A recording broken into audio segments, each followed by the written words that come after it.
For Billy Gibbons, one of the founders of the legendary rock group ZZ Top and owner of one of the most famous beards in the world, rock and roll fame has given him the chance to have fun with his favorite mode of travel, cars. My personal passion for automobiles began before I can remember. To this day, my mom reminds me that before I could speak entire sentences, I could point to cars and call the names of the makes and models. So it started early.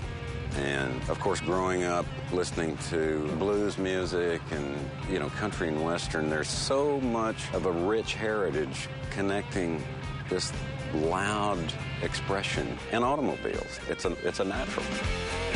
So much so that many of ZZ Top's videos have featured custom rides. And the group put together one of the most famous hot rods in both the music and car worlds. That would be the Little Red Eliminator Coupe. It started off as just the desire to have a simple little red hot rod. After 5 years of sweat and toil and waiting, we came up with what the world now knows as part of the band. Its celebrity status has perhaps eclipsed our own in certain corners, but it's still fun and it's still one of our favorites.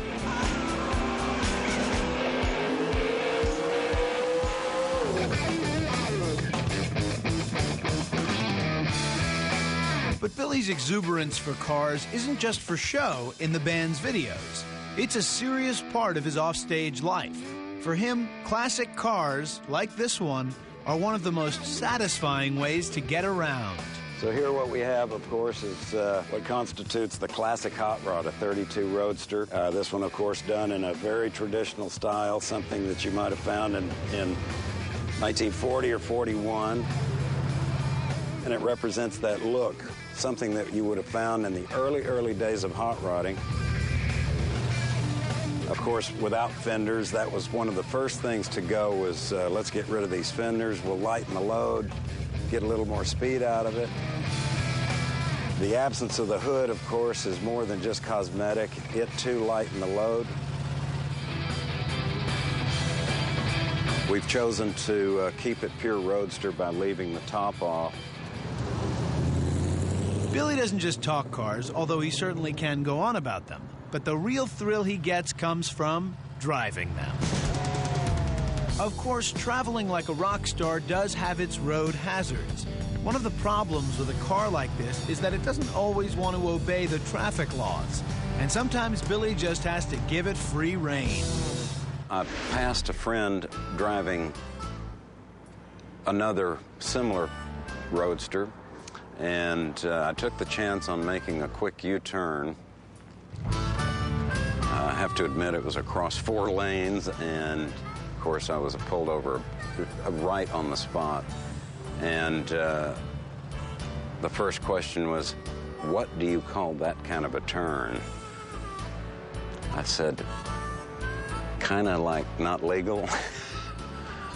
But it was so humorous for the moment. He said, okay, I like the car. Keep it in the lanes going that direction. Of course, while being one of the most famous faces in rock can save you a ticket, having that kind of fun doesn't come cheap. To get into a vehicle like this today, you're spending upwards of $150,000. 200 grand is nothing these days. And that's where being a wealthy rock star comes in handy once again. Not only can you afford a car like this, you can afford a bunch of them. In fact, Billy's collected so many classics, he doesn't even want to guess how many he owns. My accountant and advisor has wisely reminded me to forget about it. There's a lot. I've managed to amass a collection of automobiles that has now outgrown the residence. It's now choking the storage warehouse. So he keeps some at one of Los Angeles' most famous customizing spots, the SoCal Speed Shop, including his latest traveling love interest, a coal black 1961 Cadillac Coupe de Ville. Everybody loves this big crazy thing. It's such a boat. But once you get behind the wheel, because of the elegance of this expanse of flat panels. I would say this is probably one of the nicer examples from this period. This particular car, it's one of our favorites because everything works. We've got all original interior. Everything as you see it is how it was delivered from the factory. The nice two-tone steering wheel is still intact. The magic shift radio still works. AC blows ice cold. But one of my favorite features is this crazy thing, the old electric eye.